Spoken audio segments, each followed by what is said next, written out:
सम्मानीय अतिथि आम पश्चिम ओडिशार युव नेता एमडी परवेज भाई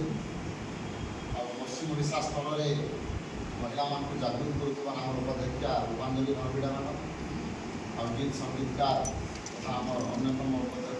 उपाध्यक्ष शिवशंकर प्रधान साहब और अन्य मान साहू बाबू नरेश भाई आदि समस्त उपस्थित मुई विश्व आदिवासी दिवस अर्थ हूँ जंगल जमी सबू पर मनीषटा या आग पशु जन्म होती भावसी मुई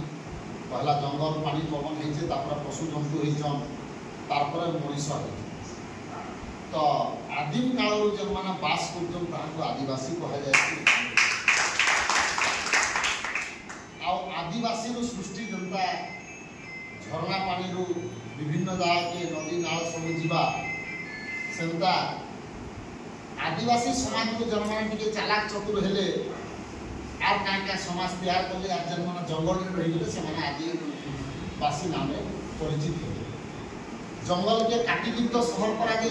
सहर के काटिकी तो जंगल करवा आज तक नहीं जानी चेष्टा चली लेकिन संभव तो मनीष गुटे थिला आउ सेटा आदिम काल बास करूला से आदिवासी कह